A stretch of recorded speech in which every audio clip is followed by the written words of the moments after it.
Okay, what we're going to be doing today is demonstrating how to do a boost leak test. Today we're going to be using a Audi A4. It's a 1.8T. This test will work on any VW or Audi that has a 1.8T, including the 2.0Ts. As long as the KO3 or KO4 turbo, this will work. And the concept of doing this boost leak test will apply to any vehicle with a turbocharger. Alright, first we're going to pop the hood here.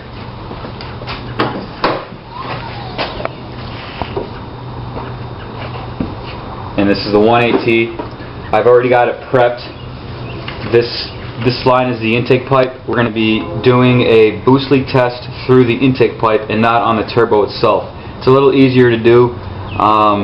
So basically, this is the cap that goes over the intake pipe right there, and we've also taken off this piece, which can be found on this intake pipe right down here at this location right there, and I plugged it with a brass plug, 1-inch plug, which plugs that part. It would have went like that.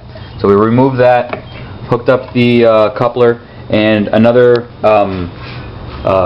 thing to note is you want to take your oil cap off.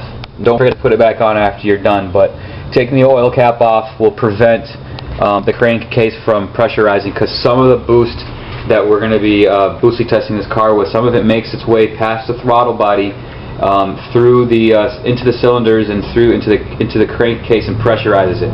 So we want to be able to vent that off.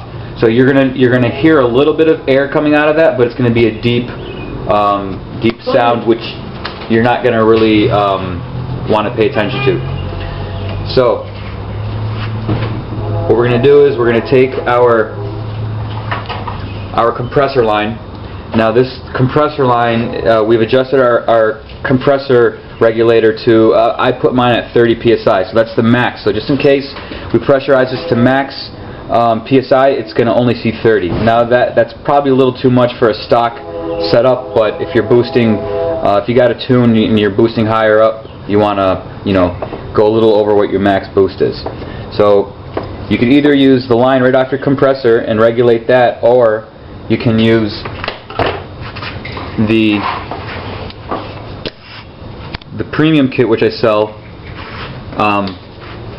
Is this. It includes this gauge with the regulator, and on the other end is pretty much the same thing that comes off your compressor. So this part and this coupler can be sold as one. I also sell this coupler that goes over any turbocharger in any size, from 2 inches, from 1 3/4, sorry, to 3 inches.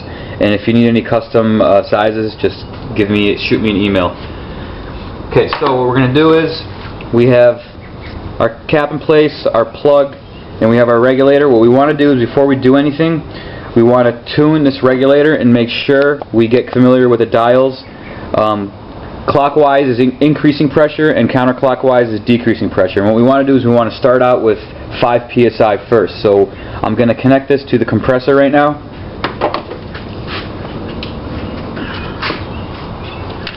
So this side connects to the compressor,